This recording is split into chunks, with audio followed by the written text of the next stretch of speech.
I mean, that's whatever is true. So you're loving what's true. You're speaking the truth, and you're truthful. And whatever is noble, he says, that's to have good character. So you're thinking about these things. How can I have good character? How can I talk to you about good character? How can I instill in you good character? How can I encourage you in this? Whatever is pure, and that means clean, pure from every thought. Whoa. Pure from every thought. We're going to have this thinking. This is the type of thinking God wants us to have. And we're not all there. This is not a condemnation at you if you're not there, because I'm not. But I'm going to keep putting it into practice. Pure thoughts. Pure thoughts. Whatever is right, that means innocent, faultless, guiltless. We're going to think on these things. Whatever is pure, clean. Oh, I already said that. Whatever is lovely, which means acceptable and pleasing. Whatever is admirable, that means uttering words of a good report. Are we uttering words to each other of good report? That's why I said, man. Or is it constantly negative? Is it constantly, I have some that I'm ready to delete, some people. I can't, but I want to encourage them to listen. This is what we should be speaking. This is what we should be thinking. This is what we should be reporting. I'm not saying you can't report facts and report thoughts. No, but there has to be an element of hope in there. There has to be an element of optimism in there, because we're believers in the most hopeful, optimistic, faithful God. Yeah? God is positive, the enemy is negative. God is positive, and the enemy is negative. Yeah. Yeah, the enemy, we know there's an enemy out there. He wants to kill, steal, destroy. He's easy to identify, and he's negative. God is the most positive, hopeful person there is.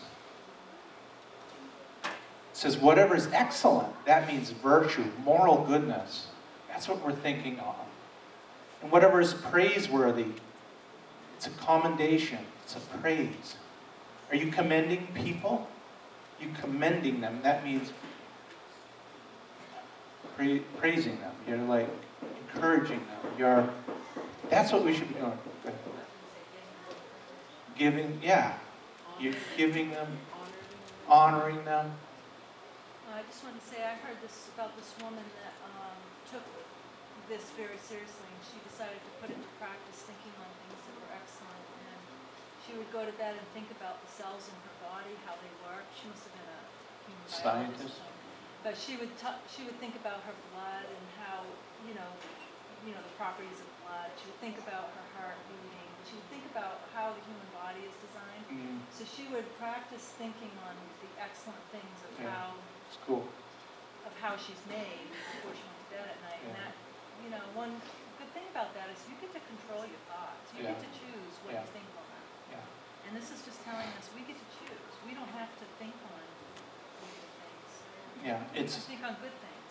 We're big here on choice. We want you to have a choice. God wants you to have a choice in everything.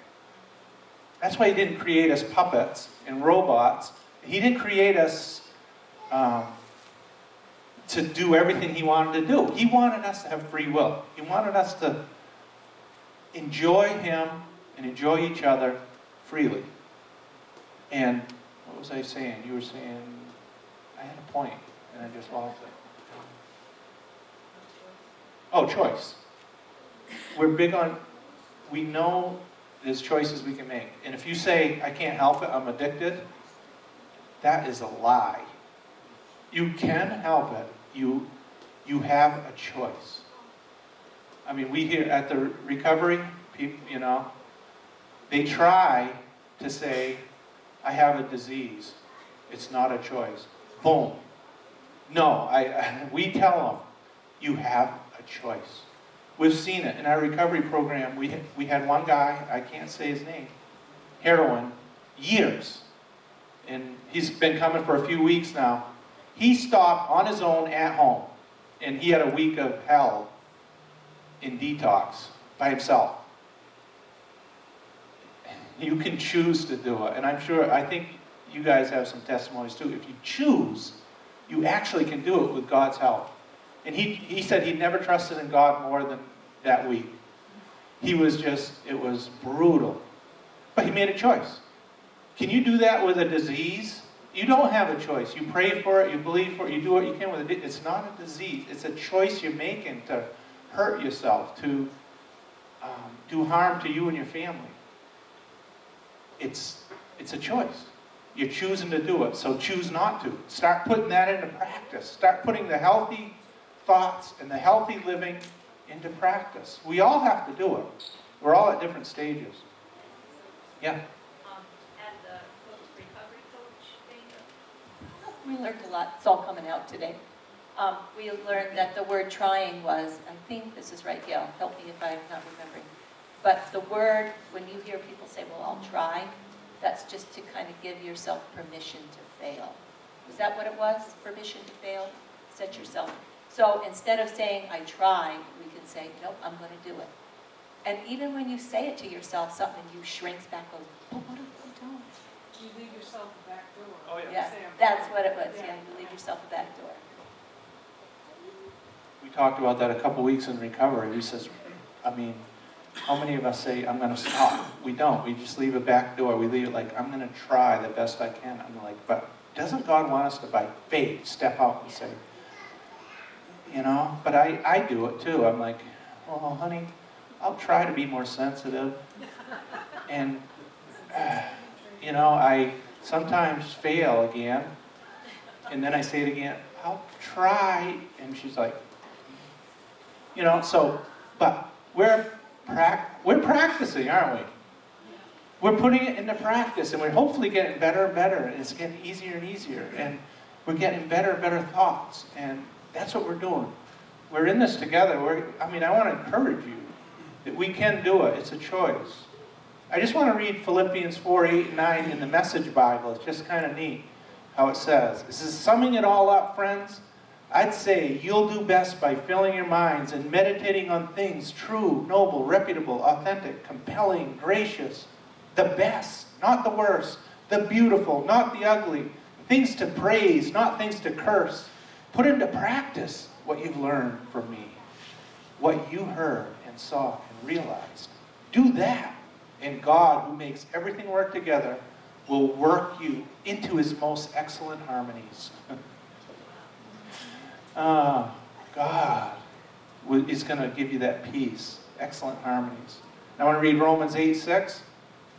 For to set the mind on the flesh meaning all the bad things, that's to set your mind on that. As believers, we can do that.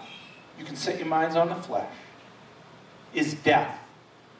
We're talking spiritual death, a death to your soul. But to set your mind on the Spirit is life and peace. That's what we need to set our minds on, the good things of the Spirit, to give ourselves peace.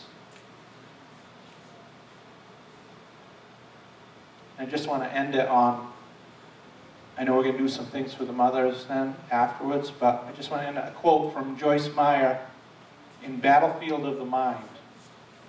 When a person is going through a hard time, his mind wants to give up. Satan knows that if he can defeat us in our mind, he can defeat us in our experience. That's why it is so important that we do not lose heart. We do not grow weary. We do not faint. Like I said, it's keeping on, keeping on. So if you're struggling with anything that's bad thoughts, if you're struggling with anything with wrong thinking, struggling anything with pessimism and the such, do not give up. Do not lose hope. Do not become weary. Because that's where there is a real devil. There is a real Satan. And he's going to try to get you in the mind. But we can take that captive. The minute it comes in there, we can take it captive. We have a choice. Choose life. Choose life. Don't choose death. Choose hope. Don't choose despair. Choose joy. Choose the good things of life instead of the bad thoughts and bad things of life. Bless you guys. Does anybody have one thought maybe before we close? Yeah.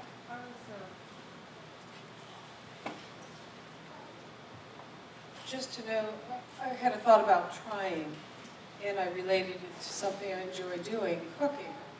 You know, I can say, well, I'm going to try this recipe. But in my trying, I'm actually doing, because I get the best ingredients, so I'm making a decision. Do I want to buy the thick, or do I want to buy the best? I'm going to try. See what I'm saying? I'm taking the steps. I follow the instructions, throw a little bit of Gail's creativity in there, and then I hope, because I've taken the steps. And sometimes it comes out, and sometimes I've made major flops. So in my trying and doing, I've had to tweak it. I've had to look at it and say, where did I fail? Did I forget the baking powder? Did I misuse a direction? Or am I going to get discouraged and throw it out to the birds? So you tweak it. Yeah, I tweak it, Yeah, I that's go good. back, I have more hope. Yeah. This time, I'll try again. Anybody else have anything to share? Oh, come on. I was gonna say,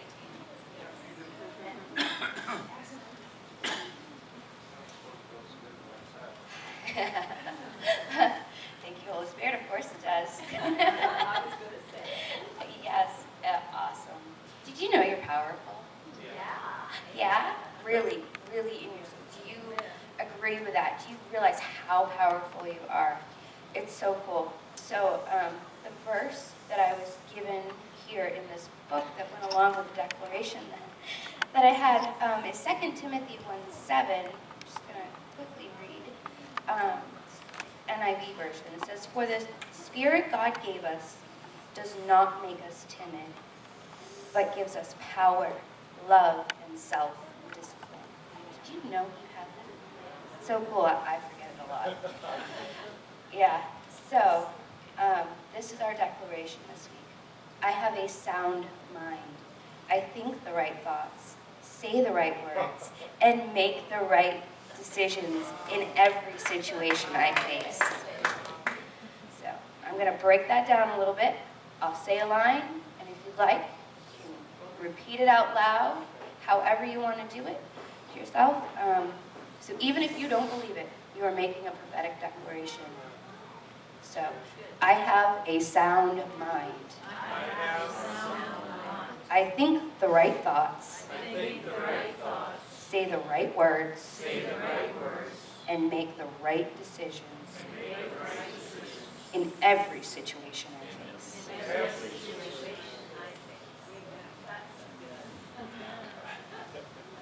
No, we didn't discuss this. No, it's God. Where is it that says, speak to things that aren't as though they were? Romans 4:17. So even if you don't feel it, you speak it, and you think it, and you start doing it. Guess what happens? Something happens. Something happens in you. So I encourage you to start speaking it out, speaking and thinking it out. Amen. We good? Anybody else? Have anything to share? One last thing? Still a little early. Patriots aren't playing. I You don't. gotta use this. We gotta, oh yeah, we have to.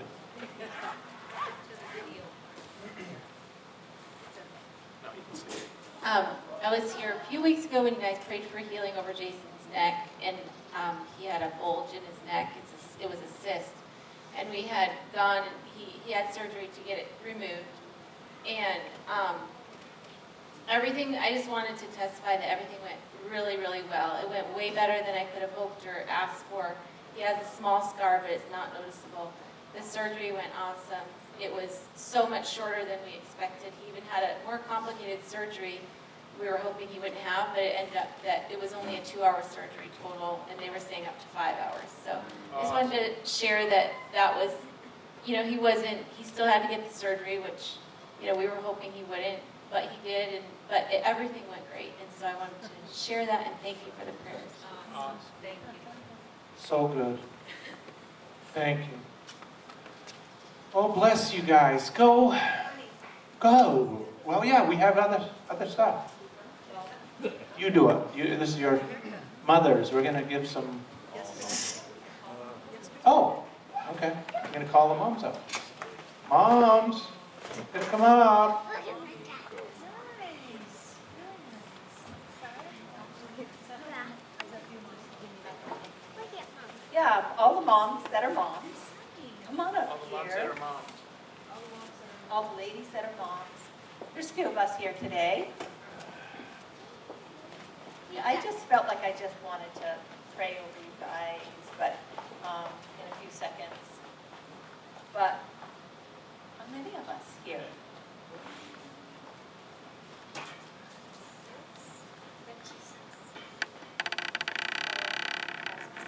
Seven, right? Yeah, I'm wrong too. So let's go down and we'll say how many kids we have. Okay? Is that good? 5. 3. 3. 3 here, 3 in heaven. 5. 3. 3. Good number. Well, for the moms, today's a day of honoring moms. And, I mean, June will be here soon and we'll honor the dads. And that's a great thing. I'm always all for honoring. I'm always all for telling people that they're amazing because they really are. And if they don't think they are, I just like to tell them all the more because it's really the truth. That's the way God sees them. And I want to always be sure and speak out of His perspective and His word. So I just want to say all you guys are amazing, amazing moms. And I know sometimes we have hard times with our kids, and it kind of ends up defining us. But I just want to release everybody into being an amazing mom besides what our kids chose to do and choose to do. We all have kids that are into things, including me. So, but I just want to just release the heaven of Jesus on all of you and just release any of you from any pain and just fill your heart with joy. And any dysfunction, and we found out this weekend, dys is a Greek word meaning pain, so pain, function. If we're functioning in pain, I just want to release you all from that pain and just release you into a spirit of joy. So we have chocolates and... Happy Mother's Day. Yeah. Happy Mother's Day, yes. Thank you. And we have flowers, and there's enough for all of us to take. Yeah, and little tiny cupcakes, so help yourself. We love you, Mom.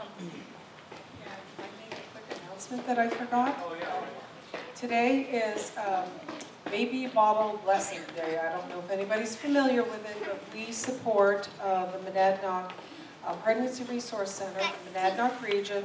And this is a fundraiser for them. They have no federal or state or any kind of local funding other than giving. So in the back on the table, you'll see baby bottles. If you would like to participate, please pick up a bottle, fill it with change, checks for thousands of dollars, or whatever you choose. They take cash. Bring it back on Father's Day. And God bless you for any contribution.